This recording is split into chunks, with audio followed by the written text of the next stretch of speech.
চরিতামৃতম মধ্যলীলা চতুর্বিংশতি পরিচ্ছেদ।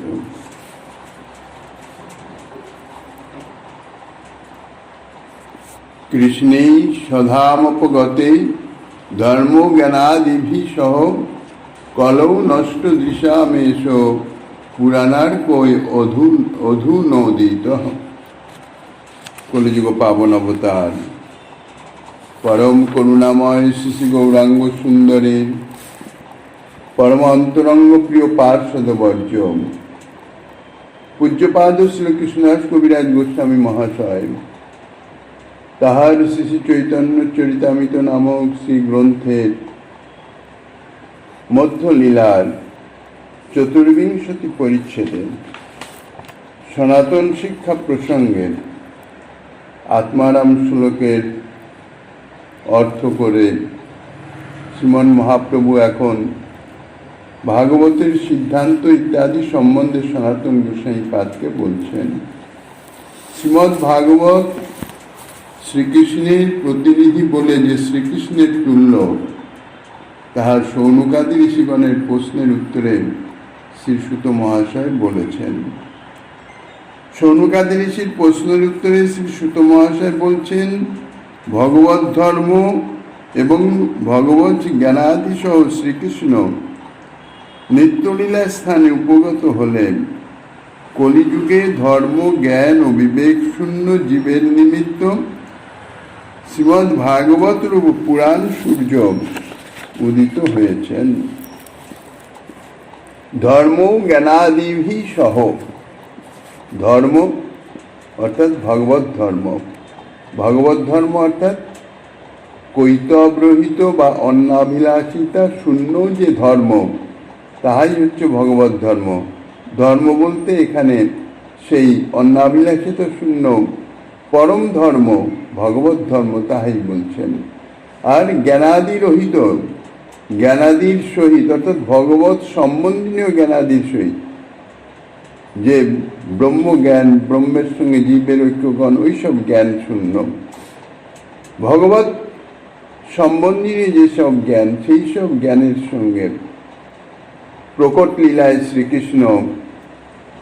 শ্রীকৃষ্ণ মূর্তিমান ধর্ম, সাক্ষাৎ পরম ধর্মস্বরূপ, পরম জ্ঞান স্বরূপ।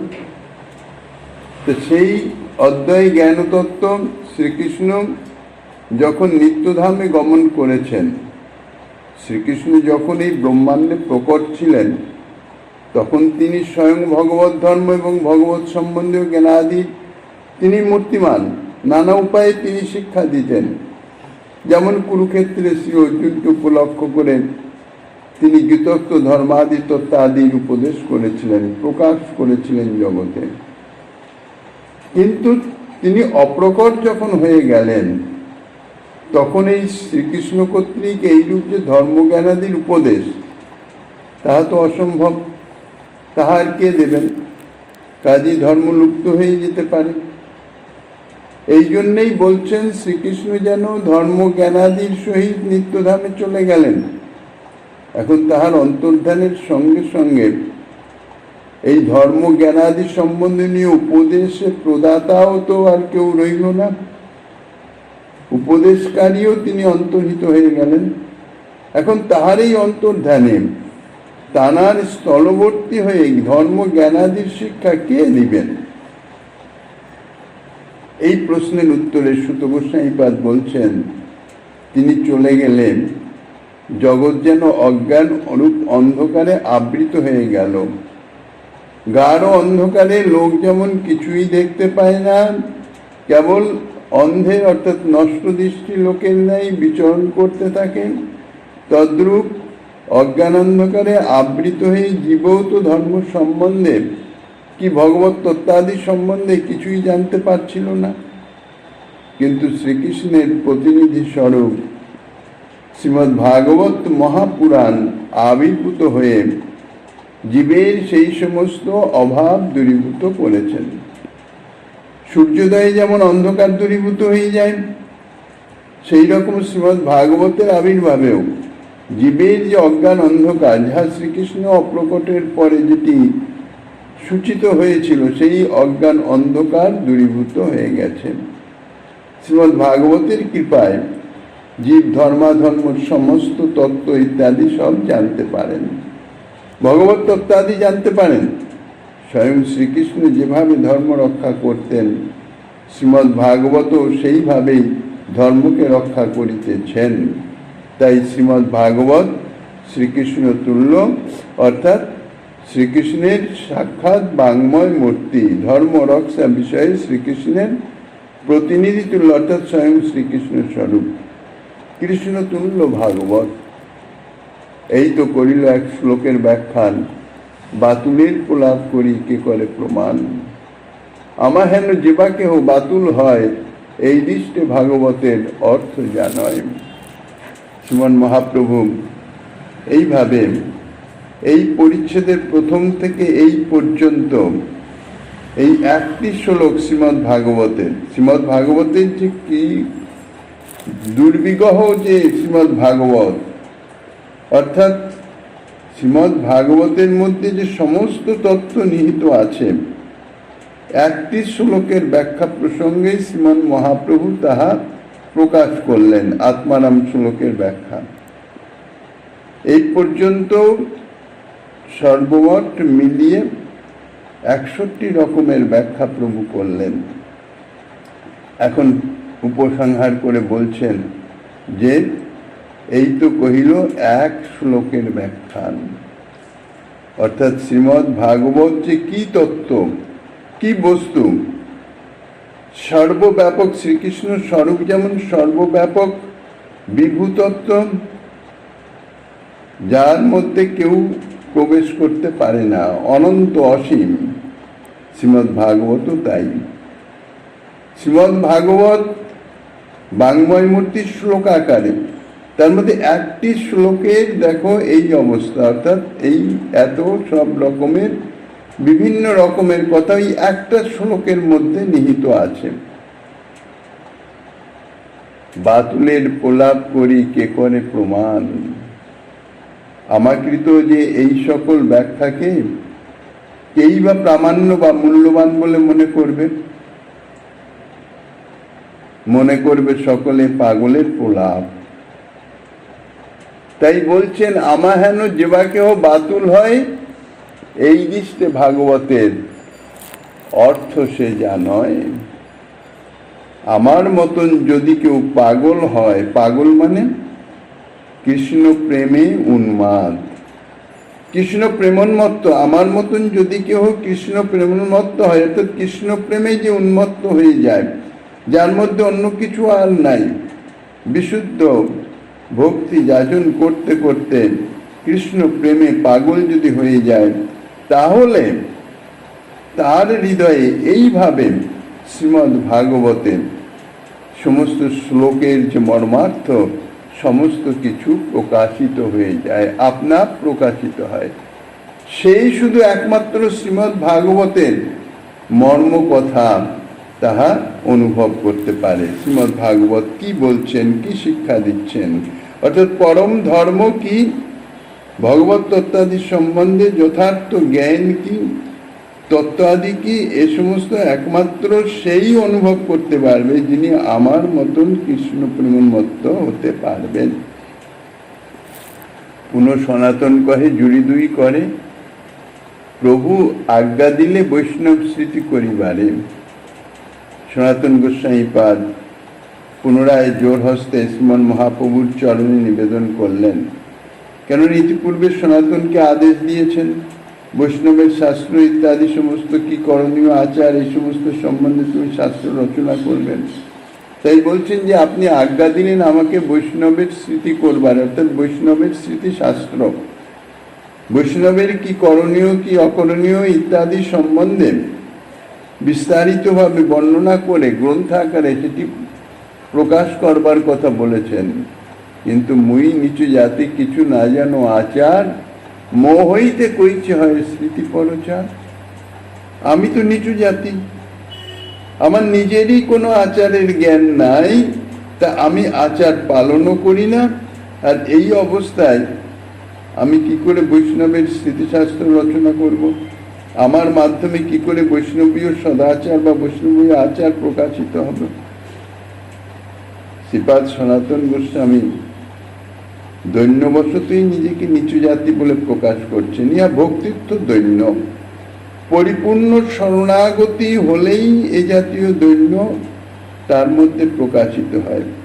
বস্তুত সনাতন গোস্বামী পাদ নিচু জাতি নাম, তিনি উচ্চ ব্রাহ্মণ বংশে তার জন্ম, তার আচার আচরণ সমস্ত কিছুই একবার পরম বৈষ্ণবের নাই।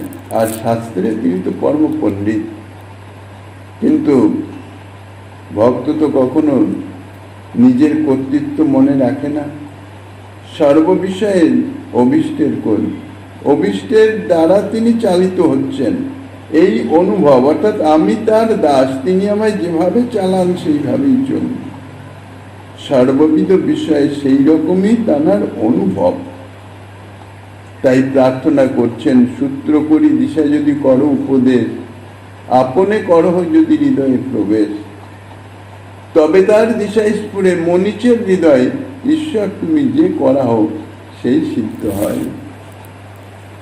প্রথম কথা, বৈষ্ণব স্থিতিতে আমি কি কি বিষয়ে আলোচনা করব তা যদি অতি সংক্ষেপে সূত্রাকারে আমাকে একটু জানিয়ে দেন। দ্বিতীয়ত,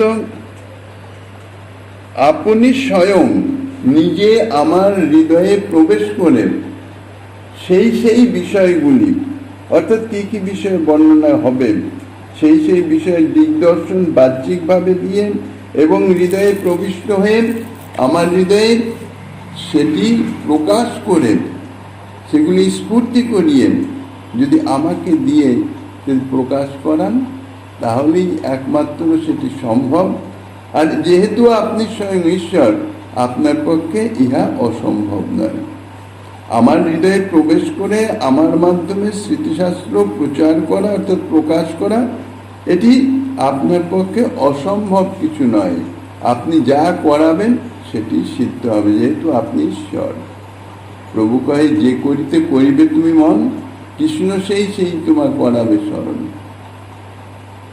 ভক্ত অবতার প্রভু কখনো নিজেকে ভগবান ভাবে প্রকাশ করতে চান না। প্রচ্ছন্ন অবতার তো সদা সর্বদাই কৃপা তিনি করছেন, সমস্ত কিছু তিনি করছেন, কিন্তু দোয়াই দিচ্ছেন কৃষ্ণের।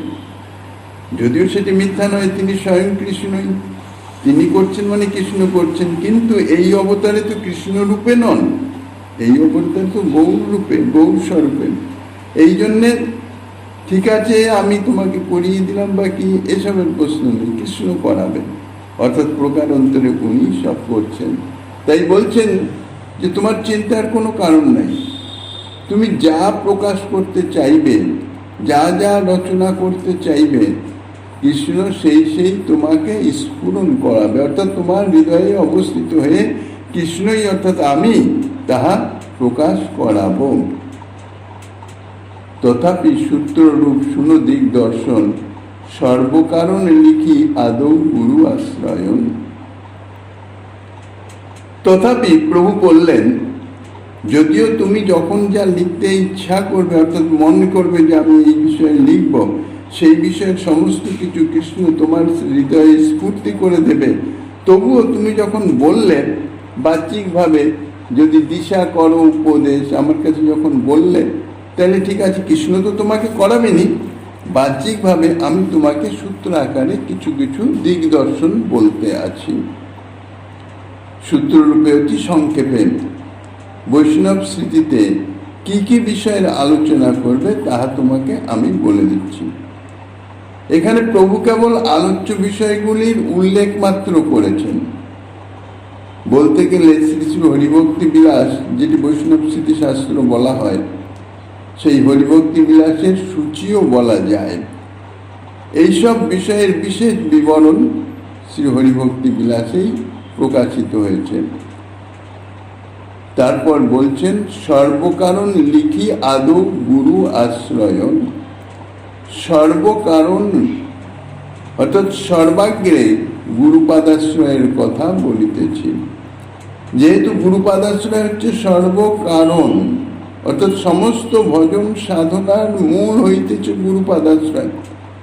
গুরুপাদাশ্রয় গ্রহণ না করলে ভজনের আরম্ভই হতে পারে না। এই জন্য গুরুপাদাশ্রয় হচ্ছে প্রথম, সর্বপ্রথম, অর্থাৎ বৈষ্ণব স্মৃতিশাস্ত্র। বৈষ্ণব অর্থাৎ যিনি ভজন করছেন তিনি তো বৈষ্ণব, সে ভজনের আরম্ভই হবে গুরুপাদাশ্রয় দিয়ে। এই জন্য সর্বপ্রথম গুরুপাদাশ্রয়। গুরু লক্ষণ, শিষ্য লক্ষণ, দোহার পরীক্ষণ, সেবা ভগবান সব মন্ত্র বিচারণ, মন্ত্র অধিকারী মন্ত্র সিদ্ধাদি শোধন, দীক্ষা প্রাতস্মৃতি কৃত্য শৌচ আচমন। কিরূপ লোককে দীক্ষাগুরু করা উচিত, অর্থাৎ গুরুর লক্ষণ কি সে বিষয়ে বর্ণনা করবেন। শাস্ত্রজ্ঞ, আচারবান, স্নেহশীল, নির্মল চরিত্র, শ্রীকৃষ্ণে নিষ্ঠাযুক্ত, ভজনবিজ্ঞ, শ্রীকৃষ্ণ অনুভব সম্পন্ন, নির্লোভ, সংসারে অনাসক্ত। এই এতগুলো লক্ষণ যদি থাকে তাহলে তিনি তানাকে গুরুপদে বরণ করতে পারো। প্রথম কথা, তিনি শাস্ত্রজ্ঞ হওয়া চাই, শাস্ত্র জ্ঞান থাকা চাই। দ্বিতীয়, শুধু শাস্ত্র জ্ঞান থাকলে হবে না, শাস্ত্র সম্বন্ধনীয় যে আচার, নিজে আচরণশীল হওয়া চাই। শাস্ত্র জ্ঞানের মাধ্যমে অনেকে উপদেশ দিতে পারেন, এই করো, এই করো, এই করো, এই করো, তো নিজের আচরণের ব্যাপারে সেসব কিছু নাই, তা নয়। তিনি আচারবান হওয়া চাই। তারপর বিশেষ স্নেহশীল হওয়া চাই।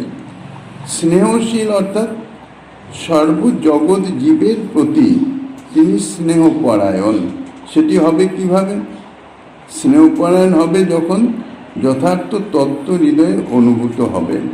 বাসুদেবম সর্বম, সমস্ত কিছুর মধ্যেই সেই পরমাত্মা রূপে তিনি বিরাজিত, এইটি অনুভব যখন হবে তখন তিনি সকলের প্রতি, সে যে জাতীয় হোক না কেন, পশু প্রবৃত্তির হোক, আসরিক প্রবৃত্তির হোক, দৈবী ভাবাপন্ন হোক, যেভাবে হোক, সবার প্রতি তিনি স্নেহশীল থাকতে পারবেন।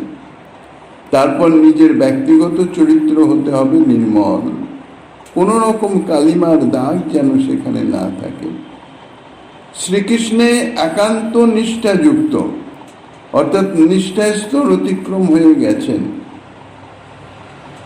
বৈষ্ণবের যে 9টি গুণ, অর্থাৎ জাতরতি ভক্তের যে 9টি গুণ প্রকাশিত হয়, সেগুলি তানার মধ্যে যেন বিরাজমান থাকবে। তারপর হচ্ছেন ভজন বিজ্ঞ, ভজন সম্বন্ধে অভিজ্ঞ। কি করে অভিজ্ঞ হবেন?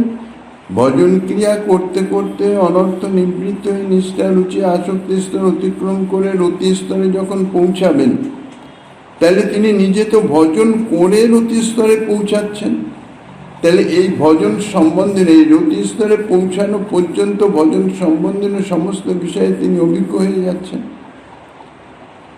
কাজেই তিনি যেন ভজন বিজ্ঞ হন, শুধু শাস্ত্র জ্ঞানের নয়। এইভাবে ভজন করো, এরপরে নিষ্ঠা হবে, এরপরে রুচি হবে, এই রুচি হলে এই হবে, আসক্তি হলে এই হবে, ব্যাস বলার কথা বলে দিলাম, তাহা নয়। তানাকে সেই স্তরে পৌঁছতে হবে, তবেই তিনি অভিজ্ঞ হবেন। তারপর কৃষ্ণানুভব সম্পন্ন, শ্রীকৃষ্ণ সম্বন্ধে অনুভব সম্পন্ন। অনুভব বলতে এখানে অপরোক্ষ অনুভব, মানে প্রত্যক্ষ জ্ঞান। শ্রীকৃষ্ণের বলতে গেলে সাক্ষাৎ দর্শন প্রাপ্ত। কারণ শ্রীকৃষ্ণ সম্বন্ধে যদি প্রত্যক্ষ অনুভবই না হয়, তাহলে তিনি শিষ্যকে সমস্ত কিছু জানাতে পারবেন না। তারপর যদিও এই অবস্থায় উপনীত হলে তানার লোভ আর থাকে না, তবুও এখানে বলেছেন নির্লোভ। কেননা এসব গুণগুলি সম্মিলিতভাবে যেন তানার মধ্যে প্রকাশিত থাকে। আর নির্লোভ কখন হবেন? যদি সংসারে অনাসক্ত হন, অর্থাৎ প্রকৃত বিরক্ত। ইহাই হচ্ছে গুরুর লক্ষণ। গুরুকরণের পূর্বে গুরুদেবের সঙ্গে অবস্থান করে এই লক্ষণগুলি বিচার করে তারপরে গুরুপাদাশ্রয় করা উচিত। শুধু গুরুর লক্ষণ দেখলে হবে না, গুরু যে শিষ্য পদে বরণ করবেন, শিষ্যেরও লক্ষণ আছে কিছু। তা নইলে যাকে তাকে শিষ্য করলে গুরুর গুরুত্বই হানি হয়ে যাবে, গুরুকে তার কুফল ভুগতে হবে। তা শিষ্যর লক্ষণটা কি বলছেন? শিষ্য হবে বিনীত, সত্যবাদী, সংযত, সচ্চরিত্র, দেব গুরু আদিতে শ্রদ্ধাবান এবং শাস্ত্রে শ্রদ্ধাবান ব্যক্তি। এতগুলো গুণ শিষ্যের মধ্যে থাকা চাই, তবে সে যথার্থ ভজনের অধিকারী হবে, তবে সে যথার্থ শিষ্য হতে পারে। কেননা তাহলে সে গুরু পাদাশ্রয় করে গুরু আনুগত্যে ভজনে অগ্রসর হতে হবে। প্রথম কথাই হচ্ছে বিনীত, অত্যন্ত নম্র স্বভাব। তারপর সত্যবাদী, কখনো কোনো অবস্থায়, সত্যবাদী কথার অর্থ যে শুধু মুখে সত্য কথা বলবো তা নয়, আচরণেও সত্য, কখনো অসত্য আচরণ হবে না। সর্ববিষয়ে যিনি সত্যকে রক্ষা করে চলেন। তৃতীয় হচ্ছে সংযত, কোনো বিষয়ে তিনি আবেগপ্রবণ নয়, সংযত চিত্ত, সংযম যার চরিত্রে বিদ্যমান। আর সবচেয়ে বড় কথা হচ্ছে সচ্চরিত্র। সচ্চরিত্র যারা সাধারণত সত্যগুণ সম্বলিত হন তারাই বেশিরভাগ সচ্চরিত্র হন, তাদেরই চরিত্রটা ঠিক থাকে। কারণ রজস্তম গুণ যদি অধিক হয় তাহলে রজতম গুণের প্রভাবে চরিত্র ঠিক থাকে না, আসরিক চরিত্র এসে যায়, পশুবৃত্তি এসে যায়। কাজেই চরিত্র সে ঠিক রাখতে গেলে তাকে সত্যগুণ সম্পন্ন হতে হবে। আর সত্যগুণ সম্পন্ন মানে আহার বিহার ইত্যাদিতে সদা সর্বদাই সাত্ত্বিক ভাবটি বজায় রাখবে। সাত্ত্বিক আহার, সাত্ত্বিক বিহার। রজতমগুণী আহার এবং রজতমগুণী লোকের সঙ্গের সঙ্গে সঙ্গ, বিহার ইত্যাদি করলে তার চরিত্র কখনো সাত্ত্বিক হতে পারে না। আর যদি সচ্চরিত্র হন, সত্য ভাবাপন্ন হন, সত্যগুণাধিক্য সম্বন্ধ হন, তাহলে তিনি দেব গুরু ইত্যাদিতে যথার্থ শ্রদ্ধাবান হতে পারবেন, শাস্ত্রে যথার্থ শ্রদ্ধাবান হতে পারবেন। যথার্থ শ্রদ্ধাবান হবে কখন? যদি তার মহিমা জ্ঞান হয়। মহিমা জ্ঞান না হলে কিন্তু যথার্থ শ্রদ্ধা আসে না। বাহ্যিকভাবে হয়তো একটু শ্রদ্ধা দেখানো শ্রদ্ধা হতে পারে, কোনো যদি প্রতিকূলতা এসে যায় তাহলে তখন আর সে শ্রদ্ধা টিকবে না, সে শ্রদ্ধা নষ্ট হয়ে যাবে। এই জন্যে যথার্থ শ্রদ্ধা হবে তখনই যদি মহিমা জ্ঞান হয়। দেবতাদের মহিমা, শ্রী গুরুদেবের মহিমা, এই সম্বন্ধ, সমস্ত কিছু সম্বন্ধে যদি তার জ্ঞান হয়, অর্থাৎ গুরুতত্ত্ব, দেবতত্ত্ব ইত্যাদি সম্বন্ধে, দেবতত্ত্ব নানান রকম অনন্ত ভগবৎ স্বরূপ, সেই ভগবান ভগবৎ স্বরূপ ইত্যাদি তাহাদের সম্বন্ধে যদি কিছু জ্ঞান থাকে, তাহাদের সম্বন্ধে, তাহাদের মহিমার সম্বন্ধে, এবং শাস্ত্রের যে মহিমা, শাস্ত্রের যে তত্ত্ব, শাস্ত্র যে সাক্ষাৎ শ্রী ভগবান থেকে প্রকাশিত অপৌরুষেয় ভগবৎ বাণী, তাহার অভ্রান্ত ইত্যাদি সম্বন্ধে যদি যথার্থ তার কিছু শ্রদ্ধা থাকে, অনুভব থাকে, তাহলেই সে যথার্থ শ্রদ্ধাবান হতে পারে। আর যদি শ্রদ্ধাবান হয় তাহলে গুরুদেবের শিক্ষা সে সহজে গ্রহণ করবে। তা নইলে শ্রদ্ধাই যদি না থাকে, গুরুদেবের যা উপদেশ দেবেন তার মধ্যে সংশয় আসবে, সেটা বিচার করে বলবে যে এইটা করা কি ঠিক হবে, এইটাই নি কেন বললেন, এইটা শ্রদ্ধা নাই। এই কারণে, এই জন্যে দেবগুরু আদিতে এবং শাস্ত্রে শ্রদ্ধাবান, এই সমস্ত গুণগুলি যদি থাকে তবেই তাকে শিষ্যত্বে বরণ করা উচিত। এখন এই সমস্ত গুণ তার মধ্যে আছে কি না, গুরুদেবের লক্ষণ অনুযায়ী বা শিষ্যের লক্ষণ অনুযায়ী এগুলিকে দেখতে গেলে, বিচার করতে গেলে তাতে কিছু সময়ের দরকার, কিছু সময় তো সঙ্গ করার প্রয়োজন। এই জন্যে প্রভু বলে দিলেন যে দোহার পরীক্ষণ, গুরু কর্তৃক শিষ্যের এবং শিষ্য কর্তৃক গুরুর উভয়কে পরীক্ষা করে নেবেন। শাস্ত্রানুসারে দীক্ষার পূর্বে গুরু শিষ্য 1 বৎসরকাল একত্র অবস্থান করবেন, এটি শাস্ত্রের নিয়ম, শাস্ত্র অনুসারে, শাস্ত্রে বর্ণিত। এই যে 1 বৎসর পরস্পর সান্নিধ্যে থেকে পরস্পর পরস্পরকে পরীক্ষা করবেন। গুরু দেখবেন দীক্ষা প্রার্থীর যে শিষ্য, যিনি শিষ্য হতে চাইছেন, তার শিষ্যত্বের যোগ্যতা আছে কিনা, যথার্থ শিষ্যের যে গুণগুলি সেগুলি তার মধ্যে আছে কিনা। আর শিষ্যও দেখবেন গুরুর প্রতি সকল সময় সকল বিষয়ে তিনি অটল শ্রদ্ধা রাখতে পারবেন কিনা। তার কারণ গুরুর যে লক্ষণগুলি, অর্থাৎ তিনি শাস্ত্রজ্ঞ, এখন তিনি শাস্ত্রজ্ঞ কিনা সেটা তো পরীক্ষা করতে পারবে না। শাস্ত্রজ্ঞ কিনা তা পরীক্ষা করতে গেলে শাস্ত্র চর্চা করতে হবে। শিষ্যের পক্ষে তো সেটা সম্ভব নয়, কারণ শিষ্য তো শাস্ত্রজ্ঞ নয়। কাজেই সমস্ত বিষয়ের পরীক্ষা এইভাবে সম্ভব নয়। সেই জন্য শিষ্য দেখবেন, কারণ সবার সর্বজীবের মধ্যে অন্তর্যামী রূপে তিনি বিরাজমান আছেন, ভগবান বিরাজমান আছেন। কাজে শিষ্য পরীক্ষা করবেন কি, যে গুরুদেবের সান্নিধ্যে থেকে গুরুদেবের যে আচরণগুলি, এই যে 1 বছর একটা মোটামুটি সময় দিয়েছেন, সে 1 বছর হতে পারে, 5 বছর হতে পারে, আবার 1 বছরের কমও হতে পারে, কিন্তু কিছুদিন অন্তত গুরু শিষ্য পরস্পরকে একটু দেখে নিতে হবে।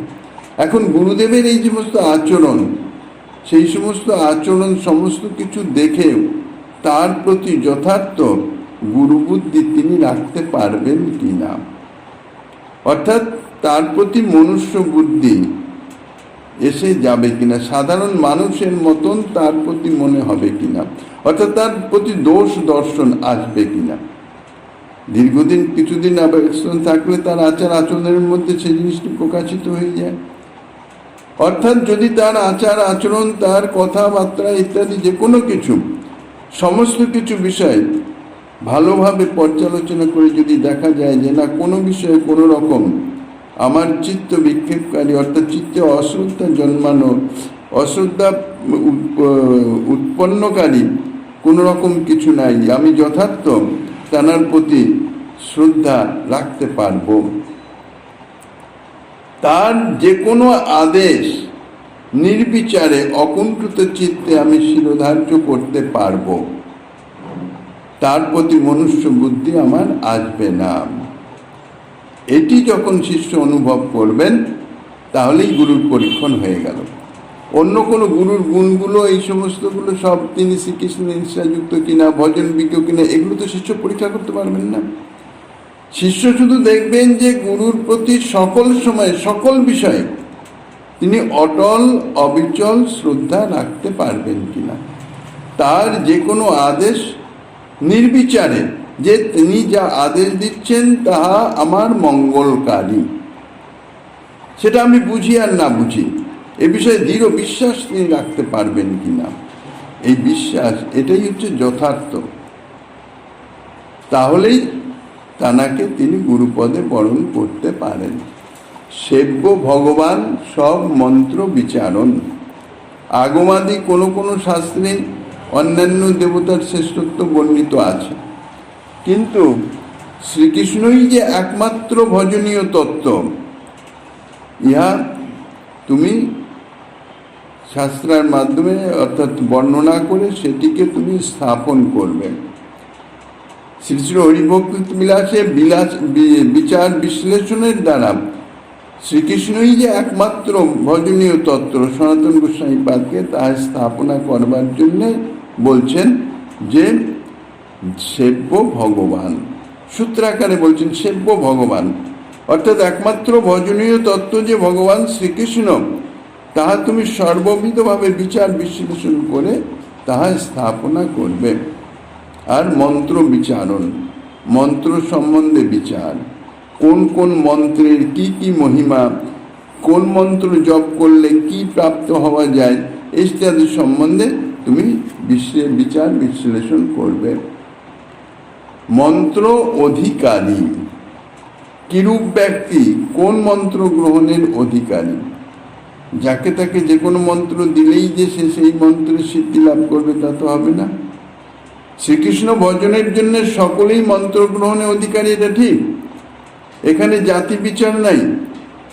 জীব মাত্রেরই শ্রীকৃষ্ণ ভজন করা কর্তব্য, মন্ত্র ব্যতীত তো ভজন হয় না। সুতরাং জীব মাত্রেরই মন্ত্র গ্রহণের স্বরূপ অধিকারী আছে। দেহের সঙ্গেই জাতি এবং কুলের সম্বন্ধ, জীব স্বরূপের সঙ্গে কোনো জাতি বা কুলের সম্বন্ধ নাই।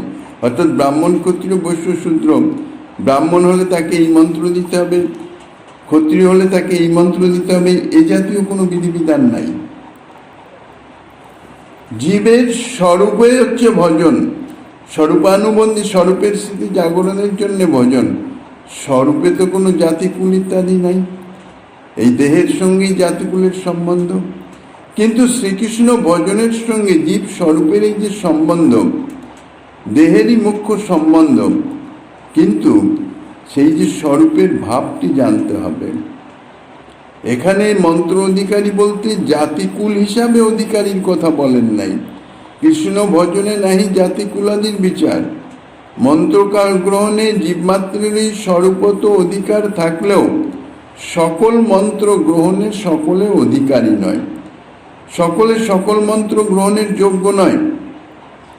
এই জন্যে মন্ত্র, কোন মন্ত্র কে সেটি তার যোগ্য সেটি বিচার করতে হবে। সেটি বিচার করে তাকে সেই মন্ত্র প্রদান করলে তার অভীষ্ট সিদ্ধ হবে। তারপরে মন্ত্র সিদ্ধাদি শোধন, মন্ত্রের সিদ্ধ সাধ্যাদি শোধন, আদিপদের সকল পরকুল আদি বিচার।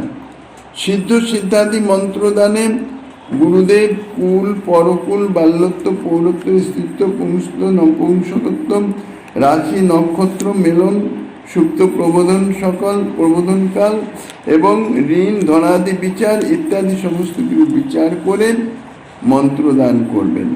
এই মন্ত্র সিদ্ধাদি ইত্যাদি বিষয়ে একটা যন্ত্র তৈরি করতে হয়, অর্থাৎ একটা রেখার টেনে 16টি ঘর করে তাতে মন্ত্রের আদ্য অক্ষর, শিষ্যের জন্ম নক্ষত্র, জন্মরাশি বিহিত নামের আদ্য অক্ষর নিয়মে বসিয়ে শাস্ত্র নির্দিষ্ট পন্থায় গণনা করলে তবে সিদ্ধ সাধ্যাদি ভেদে শিষ্যের পক্ষে মন্ত্রের ফলদায়কত্ব, অর্থাৎ কোন মন্ত্রের ফল শিষ্যের পক্ষে কীরকম হবে এইরূপ হিসাব বেরিয়ে যায়। এই রকম হিসাবে 20 রকমের ভেদ তৈরি হয়। অন্যান্য মন্ত্র সম্বন্ধে অধিকারী বিচার আছে, মন্ত্রের সিদ্ধি সাধ্যাদি শোধনের প্রয়োজন আছে, কিন্তু শ্রী গোপাল মন্ত্রে, অর্থাৎ যেটি গোপাল মন্ত্র বলা হয় মূল মন্ত্র, অষ্টাদশাক্ষর অথবা 10 অক্ষর, এই গোপাল মন্ত্রে কিন্তু অধিকারী বিচারের কোনো প্রয়োজন নাই। সিদ্ধ সাধ্যাদি শোধন ইত্যাদির, অর্থাৎ এই মানে জ্যোতিষ গণনার মতন গণনা করা, এইসবের কোনো প্রয়োজন নাই। এই গোপাল মন্ত্র মানে অষ্টাদশাক্ষর বা 10 অক্ষর উভয়ই গোপাল মন্ত্র। এটি হচ্ছে বিশেষ মন্ত্র, স্বয়ং নারায়ণ যাহা ব্রহ্মাকে প্রদান করেছিলেন। এই মন্ত্র প্রদানে সর্বজীবের মানে সমস্ত জীব স্বরূপেরই অধিকার আছে, এখানে কোনো শোধন ইত্যাদি কোনো প্রয়োজন নাই। তারপর প্রাতঃস্মৃতিকীর্ত, প্রাতঃকৃত অর্থাৎ প্রাতঃকালে করণীয় যে সমস্ত বিষয়, কি কি করণীয়, কি কি নিদ্রা থেকে জেগে জাগার পর থেকে বৈষ্ণবের কি কি আচরণ করা উচিত, প্রাতঃকালে অর্থাৎ নিদ্রা থেকে উঠেই কি কি বিষয়ে স্মরণ করা উচিত, স্মরণীয় যে স্তোত্র ইত্যাদি, অর্থাৎ প্রাতঃকৃত মানে ঘুম ভাঙার পরেই কি কি করণীয় সেগুলো হলো। তারপরে শৌচ স্নান ইত্যাদি। শৌচের একটা বিশেষ বিধান আছে, কেননা বৈষ্ণবীয় আচারে শৌচ একটি বিশেষ ক্রিয়া। মলমূত্রাদি ত্যাগের পরে জল মৃত্তিকা দ্বারা শৌচক্রিয়া সম্পাদন করতে হয়।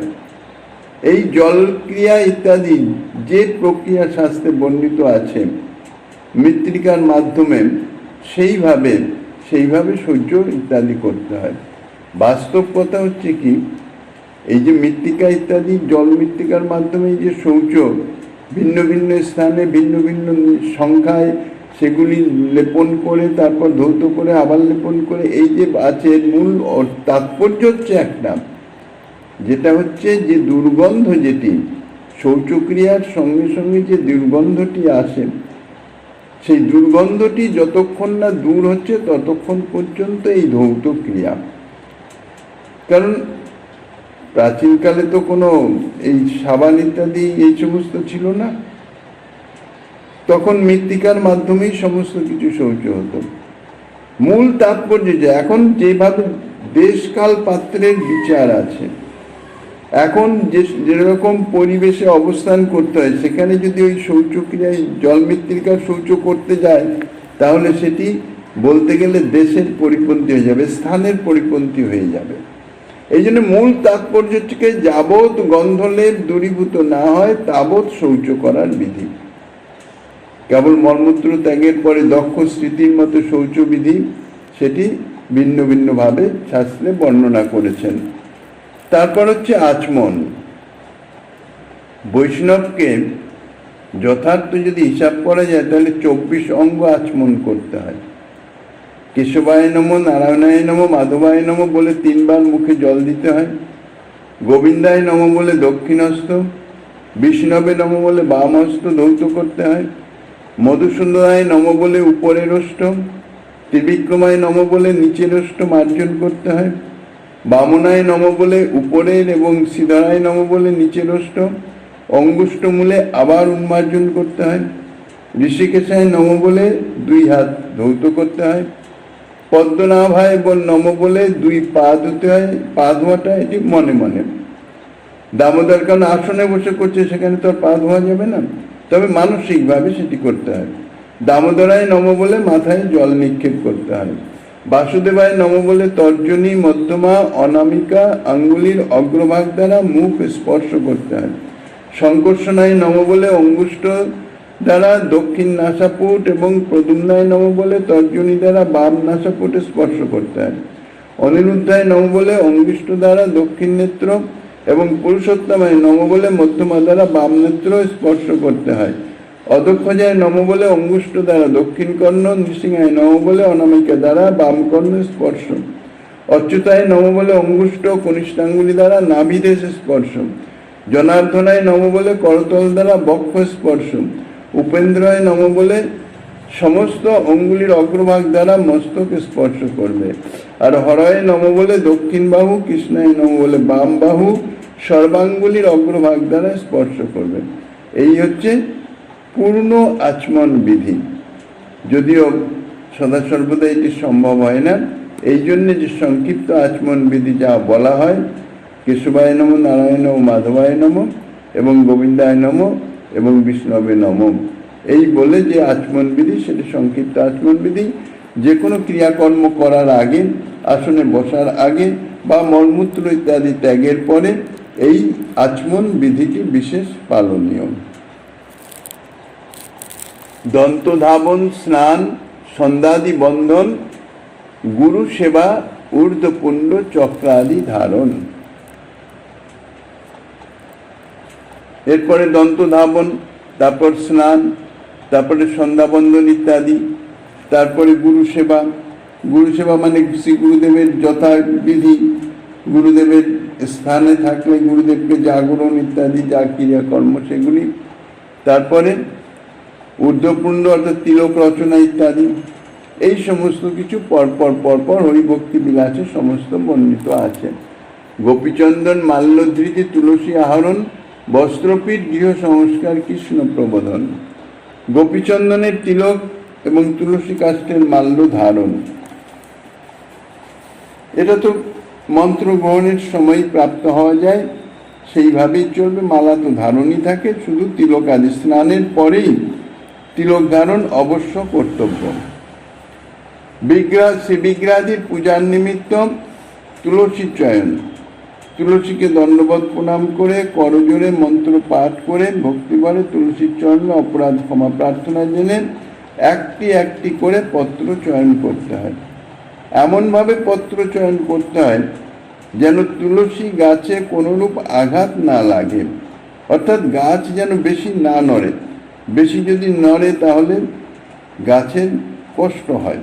খুব সন্তর্পণে তুলসী চয়ন করতে হয়। দ্বিতীয়ত, নখের দ্বারা কখনো পত্র ছেদন করতে নেই, নখ স্পৃষ্ট যেন না হয়। এমনভাবে পত্র আকর্ষণ করতে হয় যে আপনার সেটি ছেড়ে যাবে, কিন্তু নখ স্পর্শ হবে না, তুলসীর একটা ডালও ভাঙবে না। দ্বাদশী তিথিতে কখনো তুলসী চয়ন করতে নাই, পূর্বের দিন চয়ন করে রাখতে হয়। বিশেষ যদি ঠেকা পড়ে যায়, হয়তো কখনো তুলসী চয়ন হয় নাই, তুলসী নাই, দ্বাদশী তিথি পড়ে গেছে, চয়নও করা যাবে না, অর্থাৎ তুলসী বৃক্ষ থেকে চয়ন করা যাবে না। সেক্ষেত্রে কি হয়, সামান্যভাবে বৃক্ষে একটু স্পর্শ করলে তলায় যে তুলসী পত্র ঝরে পড়ে বা তলায় যে তুলসী পত্র স্বাভাবিকভাবে পড়ে থাকে, সেই তুলসী পত্র দিয়েই কাজ চালানো যায়। বস্ত্র, পীঠ, গৃহ সংস্কার। শ্রীকৃষ্ণের বস্ত্র সংস্কার, পীঠ অর্থাৎ আসন সংস্কার, শ্রী মন্দির সংস্কার, এগুলি নিত্যকার কর্ম। অর্থাৎ শ্রীকৃষ্ণের নিত্য সেব্যের শ্রী বিগ্রহের বস্ত্র পরিবর্তন করা, আসন পরিবর্তন করা, তারপরে মন্দির মার্জন, মন্দির সংস্কার ইত্যাদি, এই সমস্ত কিছু। এবং শ্রীকৃষ্ণ প্রবোধন, প্রবোধন অর্থাৎ শ্রীকৃষ্ণ জাগরণ, শ্রীকৃষ্ণ বিগ্রহকে নিদ্রা থেকে জাগরিত করা এবং তার পরপর যেভাবে তাকে করতে হয় অর্চনা ইত্যাদির মাধ্যমে, অর্থাৎ পঞ্চষোড়শ পঞ্চাশত উপাচারে অর্চন। অর্চনের বিধান পঞ্চোপচারে অর্চন হয়, ষোড়শোপচারে হয়, আর পঞ্চাশত উপাচার, পঞ্চাশত বিশাল। পঞ্চোপচার গন্ধ, পুষ্প, ধূপ, দীপ, নৈবেদ্য, যেটি স্বাভাবিকভাবে সর্বদাই করা হয়, নিত্যকালের যেটি কর্ম, গন্ধ, পুষ্প, ধূপ, দীপ আর নৈবেদ্য। ষোড়শোপচার আসন, স্বাগত, পাদ্য, অর্ঘ্য, আচমনীয়, মধুপর্ঘ, পুনরাচমনীয়, স্নান, বসন, আবরণ, গন্ধ, পুষ্প, ধূপ, দীপ, নৈবেদ্য এবং চন্দন। এই ষোড়শোপচার এটাও নিত্যকালের মধ্যে এসে যায়, কিছু কিছু বাদ চলে যায়, দু একটি ইত্যাদি, বাকিগুলো সব এসে যায় শ্রী বিগ্রহ অর্চনে। আর পঞ্চাশত এটি অত্যন্ত বিশেষ বিষয়, সেটি হরিভক্তি বিলাসের একাদশ বিলাসে সে বিষয়ে বর্ণনা আছে। তারপর হচ্ছে এই যে অর্চন বিধি, পঞ্চকাল পূজা, 5 সময়ে শ্রীকৃষ্ণের আরাধনা করতে হয়, অতি প্রত্যুষে যেটাকে বলা হয় মঙ্গলা, আর অর্চনের পরে আরতি করা হয়। এই জন্যে এটা হচ্ছে অর্চনের শেষ আরতি, আরতি করে সমাপন, সেই জন্যে অতি প্রত্যুষে অর্চন, যাকে মঙ্গলা বলে, মঙ্গলা আরতি হয়, আর মঙ্গলা আরতিতেই তার সমাপন। তারপর হচ্ছে প্রাতঃকালীন পূজা। প্রাতঃকালীন পূজা অর্থাৎ স্নান, শৃঙ্গার ইত্যাদি পরে ভোগরাগ ইত্যাদি অর্পণ করে পূজা সেরে আরতি শেষ করলে, সেটা যেহেতু এই প্রাতঃকালেই স্নান শৃঙ্গার হয়, এই জন্যে এই সময়ের অর্চনের আরতিকে বলা হয় শৃঙ্গার আরতি।